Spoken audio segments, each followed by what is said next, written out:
नमस्ते साथियों, आपका स्वागत है हमारी इस वीडियो में। तो पार्ट 1 में हम पढ़ चुके थे कंट्रोल एंड कोऑर्डिनेशन इंसानों में, जानवरों में किस प्रकार होता है। अभी हम पार्ट 2 के बारे में पढ़ने वाले हैं। पार्ट 2 में हम जानेंगे कि पौधों के अंदर कुछ हार्मोन्स होते हैं, जो हार्मोन्स विभिन्न कार्य करते हैं प्लांट्स के अंदर। तो जो प्लांट्स हार्मोन्स हैं उनको फाइटो हार्मोन्स भी बोलते हैं। क्या बोलते हैं? फाइटो हार्मोन्स भी बोलते हैं। तो प्लांट हार्मोन होते क्या हैं बेसिकली प्यारे साथियों? ये एक केमिकल कंपाउंड होते हैं जो इनके रेस्पॉन्ड करने में इनकी हेल्प करते हैं, कुछ ग्रोथ में हेल्प करते हैं, कुछ किसी और तरीके से हेल्प करते हैं। तो विभिन्न जो काम होते हैं प्लांट के अंदर कुछ हार्मोन्स की वजह से होते हैं। जैसे कोई एक हार्मोन है ऑक्सिन, इसके बारे में हम पार्ट 1 में, प्यारे साथियों अगर आपने पार्ट 1 नहीं देखा तो पार्ट 1 जाके देख लीजिए, ठीक है। तो एक हार्मोन है ऑक्सिन। मैंने आपको बताया था कि जैसे कोई प्लांट हमने इधर छांव में रखा हुआ है, बाहर धूप है, अंदर छांव है। तो कोई प्लांट अगर छांव में रखा हुआ है तो वो जो बढ़ना शुरू करेगा, वो किस तरफ बढ़ना शुरू करेगा? वो धूप की ओर बढ़ना शुरू करेगा प्यारे साथियों। वो धूप की ओर बढ़ता हुआ चला जाएगा। इधर धूप है, इधर छांव है, तो धूप की ओर जो बढ़ता चला जाएगा। ऐसा किस हार्मोन की वजह से होता है? तो याद रखिएगा, ऑक्सिन हार्मोन जो है वो छांव की ओर, जिस तरफ छांव ज़्यादा रहती है उस तरफ इकट्ठा हो जाता है, और जहाँ पर ऑक्सिन इकट्ठा हो जाता है वहाँ पर सेलों की ग्रोथ जल्दी जल्दी होने लगती है। याद रखिएगा कि जहाँ पर ऑक्सिन है वहाँ पर सेल्स तेज़ी से बढ़ते हैं। तो तेज़ी से इस साइड में बढ़ेंगे तो प्लांट अपने आप ही मुड़ जाएगा। तो याद रखिएगा, ये कहाँ बनता है? तने की टिप पर बनता है, और ये सेल को इलोंगेट करता है। जड़ों के जो फॉर्मेशन होता है, जड़ों का बनना वहाँ पर, और ये जो मूवमेंट है ना प्लांट का, इसको फोटोट्रोपिज्म कहते हैं। प्लांट का धूप की ओर बढ़ना, इस मूवमेंट को, जो ग्रोथ है प्लांट की, ऐसे मूवमेंट को फोटोट्रोपिज्म कहते हैं, याद रखिएगा। तो प्लांट जो फोटोट्रोपिज्म करता है वो इसी हार्मोन की वजह से करता है। दूसरा हार्मोन है गिबरेलिंस। प्यारे साथियों, ये जो गिबरेलिन हार्मोन है ये क्या करता है? ये भी तने की ग्रोथ में हेल्प करता है। Help in the growth of the stem and germination of seed. Germination का मतलब है अंकुरण, जर्मिनेशन ऑफ सीड।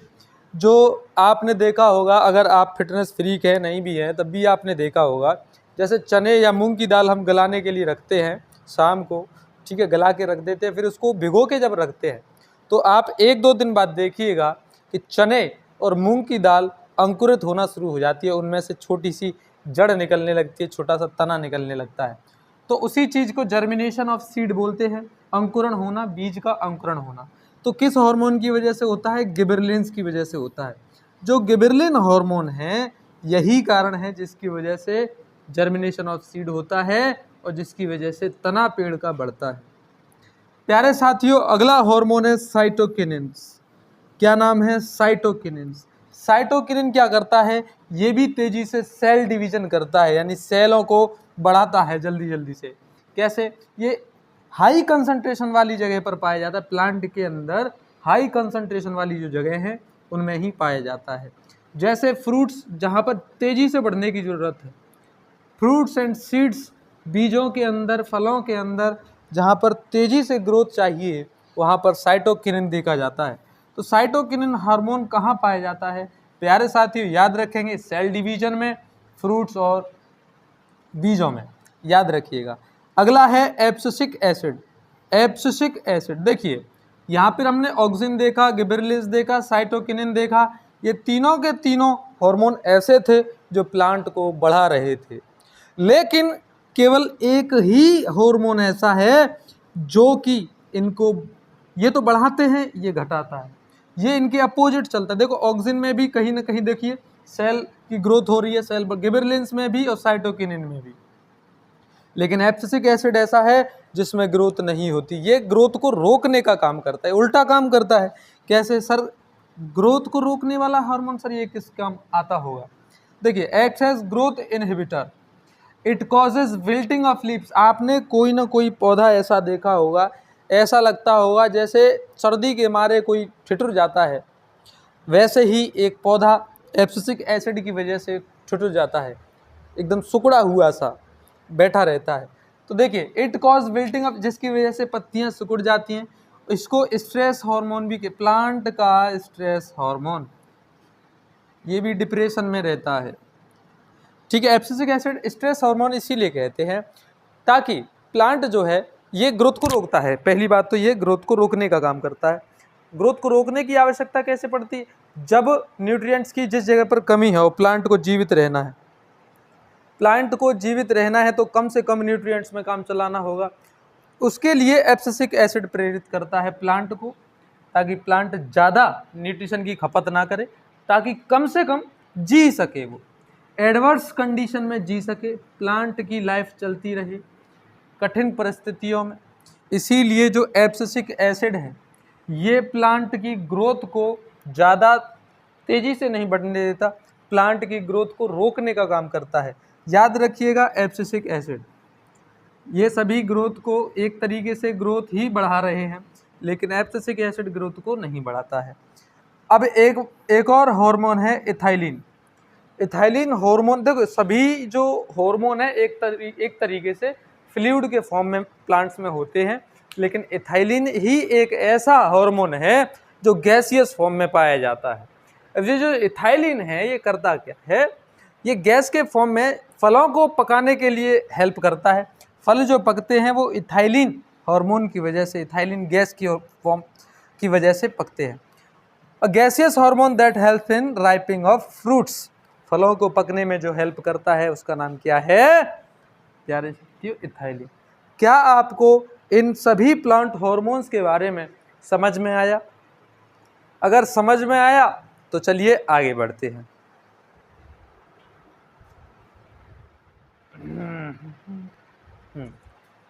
प्यारे साथियों, इससे पहले हमने कुछ प्लांट हार्मोन के बारे में बात करी थी कि प्लांट के अंदर जो हार्मोन्स होते हैं वो क्या क्या काम करते हैं। अभी हम बात करते हैं एंडोक्राइन सिस्टम की, जिसकी वजह से इंसानों के अंदर कुछ हार्मोन्स रिलीज होते हैं जिनकी वजह से शरीर में कोऑर्डिनेशन हो पाता है। तो प्यारे बच्चों, प्यारे साथियों, कुछ हमारे ग्लैंड्स हैं जिनसे कुछ हार्मोन्स निकलते हैं, उनके कुछ विशेष काम हैं, उनको समझ लेते हैं। इसको hormonal coordination in human beings के नाम से भी जाना जाता है। इस चीज़ को एंडोक्राइन सिस्टम बोलते हैं। हार्मोन्स की वजह से जो शरीर के अंदर कोऑर्डिनेशन होता है वही है एंडोक्राइन सिस्टम। समझिए, सबसे पहला ग्लैंड है पिट्यूटरी ग्लैंड। पिट्यूटरी ग्लैंड होता कहाँ है? दिमाग के अंदर होता है, बेस ऑफ द ब्रेन। ठीक, ये कौन कौन से हार्मोन रिलीज करता है? ग्रोथ हार्मोन, TSH, FSH इत्यादि कुछ हार्मोन रिलीज करता है। उनमें से सबसे मेजर हार्मोन है ग्रोथ हार्मोन, सबसे इंपॉर्टेंट ग्रोथ हार्मोन। इसके क्या काम है? ग्रोथ हार्मोन जो जनरल ग्रोथ होती है बच्चे के अंदर, जब बच्चा छोटा होता है वो बढ़ पाता है, वो धीरे बढ़ बढ़ के पूरा आदमी बन जाता है या एक लड़की या लड़का के रूप में बन जाता है, तो वो किस हार्मोन की वजह से पॉसिबल हो पाता है? बढ़ किसकी वजह से पाता है? ग्रोथ हार्मोन की वजह से। तो growth hormone stimulate general growth. और याद रखिएगा, इस पिट्यूटरी ग्लैंड को भी मास्टर ग्लैंड कहा जाता है। क्या ये पढ़ाता है? क्या ये सारे मास्टर है? मास्टर ग्लैंड इसीलिए कहा जाता है क्योंकि शरीर में जो बाकी ग्लैंड्स होते हैं ना, ये उस ग्लैंड को, उन सभी ग्लैंड्स को रेगुलेट भी करता है, उनको कंट्रोल में भी रखता है। कितना हार्मोन देना है, कितना नहीं देना है, ये सभी मैनेज करता भी है। इसीलिए इसको मास्टर ग्लैंड भी कहते हैं। ये ग्रोथ हार्मोन तो रिलीज करता ही है, उसके साथ साथ बाकी जो ग्लैंड्स हैं उनके फंक्शंस को भी रेगुलेट करता है। इसके बाद इसके कुछ डिसफंक्शन भी हैं। डिसफंक्शन यानी अगर गड़बड़ा जाए तो क्या होगा? अगर ग्रोथ हार्मोन की कमी हो गई, ग्रोथ हार्मोन किसी बच्चे के अंदर ग्रोथ हार्मोन ढंग से रिलीज नहीं हो पा रहा है, तो वो बच्चा बौना रह जाएगा, उसकी हाइट ही नहीं बढ़ पाएगी, बढ़ ही नहीं पाएगा। इस चीज़ को ड्वार्फिज्म बोलते हैं, बौनापन। क्या बोलते हैं साथियों? ड्वार्फिज्म बोलते हैं। अगर ग्रोथ हार्मोन की डिफिशियंसी हो गई तो ड्वार्फिज्म होने के चांसेस हैं। चांसेस क्या हो ही जाएगा। याद रखिएगा, अगर ज़्यादा मात्रा में निकल गया तो हो जाता है गिगेंटिज्म। गिगेंटिज्म होता है जैसे ये ग्रोथ हार्मोन ज़्यादा ही मात्रा में रिलीज हो जाता है तो इंसान जो है जायंट हो जाता है, उसकी अनकंट्रोलेबल, यानी कि जैसे बिना कंट्रोल के इसकी हाइट बढ़ रही हो उस तरीके से, तो वह एकदम शुद्ध व्यक्ति नहीं रह पाता है, उसके हाथ पैर भी टेढ़े से हो जाते हैं। तो गिगेंटिज्म वो एक रोग है जिसमें ग्रोथ हार्मोन ज़्यादा मात्रा में रिलीज हो जाता है। तो आपको पिट्यूटरी ग्लैंड के फंक्शन कहाँ पर होता है, कौन से हार्मोन रिलीज करता है, ये सभी बातें आपको समझ में आई होंगी। दूसरा हार्मोन है थायराइड ग्लैंड। थायराइड ग्लैंड ये कहाँ होता है सर, ये गर्दन में होता है। थायराइड ग्लैंड जो है वो गर्दन में होता है। ये रिलीज करता है थायरोक्साइन। क्या रिलीज करता है, थायरोक्साइन एक हार्मोन है जो थायराइड ग्लैंड जो गर्दन में होता है वो रिलीज करता है। याद रखिएगा कि कार्बोहाइड्रेट, प्रोटीन एंड फैट्स, इन सभी का जो बैलेंस्ड तरीके से इनका मेटाबॉलिज्म होता रहे, ये एक तरीके से इन सभी पोषक पदार्थों का रेगुलेट करता है इन सभी को, ठीक है, इनके मेटाबॉलिज्म को। इसके डिसफंक्शन ये है कि प्यारे साथियों देखो, थायरोक्साइन जो हार्मोन है इसके रिलीज के लिए, इसका जब ये रिलीज होता है तो इसके लिए चाहिए होता है आयोडीन। आयोडीन एक एलिमेंट है जो हमें खाने से प्राप्त होता है, जनरली नमक में होता है। अगर आयोडीन की मात्रा की कमी हो जाए शरीर में तो गॉइटर रोग हो जाता है। याद रखिएगा, थायरोक्साइन बनने के लिए आयोडीन की ज़रूरत होती है और आयोडीन आपके भोजन में नहीं है तो आपको वो क्या बोलते हैं उसको, ये वाला रोग हो जाता है, इसको गॉइटर बोलते हैं, घेंगा रोग हिंदी में बोलते हैं। इसमें गर्दन फूल सी जाती है, ऐसा लगता है कि बॉल टाइप की यहाँ पर हो जाता है, गला सूज जाता है, सोलन नेक हो जाती है। ये जो बीमारी होती है इसको गॉइटर बोलते हैं। किसकी कमी से होती है, आयोडीन की कमी से। क्यों होती है, क्योंकि थायरोक्साइन हार्मोन जो है उसको निकलने के लिए आयोडीन चाहिए और आयोडीन मिल नहीं रहा है तो कौन सा रोग हो जाएगा, गॉइटर रोग हो जाएगा। कौन से ग्लैंड से रिलीज होता है थायरोक्साइन, थायराइड ग्लैंड से। काम क्या करता है, मेटाबॉलिज्म को रेगुलेट करता है, कार्बोहाइड्रेट, प्रोटीन, फैट्स, इन सभी की बैलेंस ग्रोथ के लिए। प्यारे साथियों अब बात करते हैं एड्रेनल ग्लैंड्स की। एड्रेनल ग्लैंड होते हैं किडनी के जस्ट ऊपर, किडनी के जस्ट ऊपर होते हैं ये काम क्या करते हैं प्यारे साथियों, एड्रेनल ग्लैंड किडनी के तो ऊपर होते हैं, ये एड्रेनलिन हार्मोन रिलीज करते हैं। एड्रेनलिन जो ये हार्मोन है ना, इसको इमरजेंसी हार्मोन भी कहते हैं। अब ये काम क्या करता है, मैं आपको एग्जांपल से बताता हूँ। आपके पीछे कुत्ता पड़ गया, जब आपके पीछे कुत्ता पड़ जाएगा तो आपके अंदर बड़ी स्पीड आ जाएगी भागने की, बहुत तेज़ी से भागने की। तो इस समय पर वो एड्रेनल वर्क कर रहा है। आप इतनी तेज़ी से भागते नहीं हो, अगर आपसे रेस में दौड़वाएं कि चलो भाई रेस करो तो इतना नहीं दौड़ पाएंगे जितना कुत्ता पीछे पड़ गया है उतनी तेज़ भाग रहे हैं। तो याद रखिएगा, जो आपके अंदर फुर्ती और जो ताकत आ रही है ये एड्रेनलिन दे रहा है। ये कहाँ पर होता है, किडनी के ऊपर। ये क्या करता है, prepare the body for the flight और फाइट और फ्लाइट, या तो भागने के लिए तैयार करता है या तो लड़ने के लिए तैयार करता है। एड्रेनलिन के हार्मोन की वजह से शरीर में ताकत आ जाती है और इसको इमरजेंसी हार्मोन कहते हैं, है ना।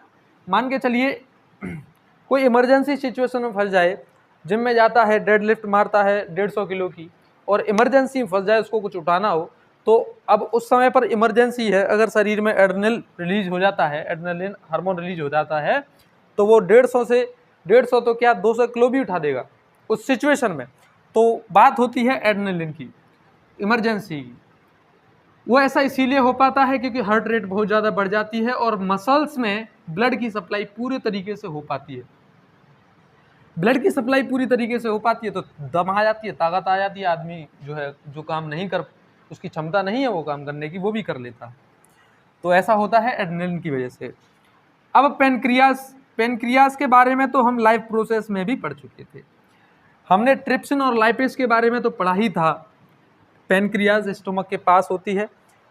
जो पेनक्रियास है वो ट्रिप्सिन लाइपेज तो रिलीज करती ही है, उसके साथ साथ इंसुलिन और ग्लूकोजन भी रिलीज करती है। ये क्या करता है, सभी साथी ध्यान रखेंगे कि ब्लड में जो शुगर लेवल हो जाता है ना, शुगर लेवल उसको रेगुलेट करके रखती है। जब भी शुगर लेवल बढ़ता है तो इंसुलिन हार्मोन क्या करता है, उस शुगर लेवल को कम कर देता है। ब्लड में, खून में अगर शुगर की मात्रा ज़्यादा हो जाती है तो इंसुलिन हार्मोन उसको कम कर देता है।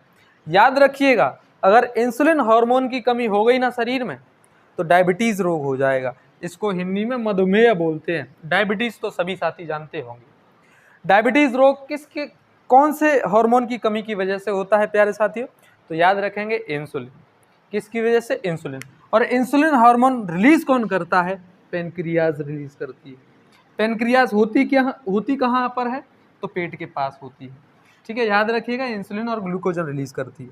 हम लाइफ प्रोसेस में ये भी पढ़ा था कि पेनक्रियास ट्रिप्सिन और लाइपेज भी रिलीज करती है।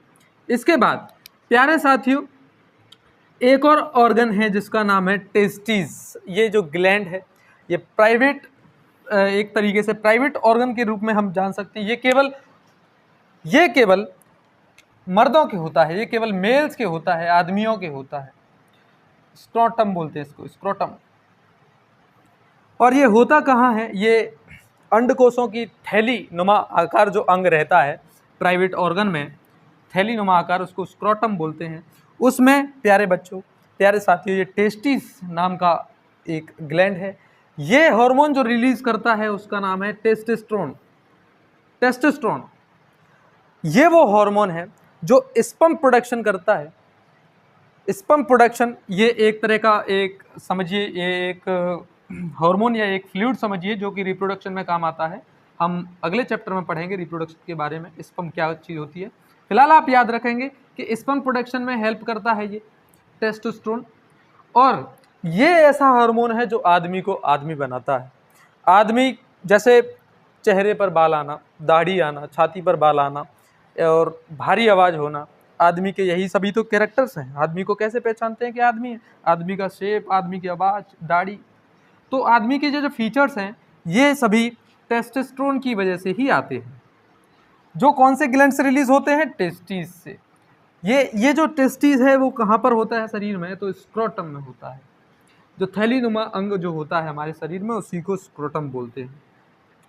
क्या आपको इतनी बात समझ में आई? ड्यूरिंग प्यूबर्टी, प्यूबर्टी यानी कि देखिए, पहले जो बच्चा होता है वो एक जैसे लगते हैं, लड़की लड़का एक जैसे ही लगते हैं 10 साल तक। लेकिन उसके बाद जब बड़े होते हैं, 10, 11, 12, 13 साल तक जब बच्चा बड़ा होता है, तो लड़कियां अलग शेप में आने लगती हैं और लड़के अलग शेप में आने लगते हैं। वहीं से दोनों की जो है प्यूबर्टी स्टार्ट हो जाती है। आगे ओवरीज, जिस तरह से टेस्टिस केवल मेल्स में होता है, उस तरीके से ओवरीज केवल फीमेल्स में होता है, केवल महिलाओं में होता है, फीमेल्स में होता है। यूटेरस के पास होता है।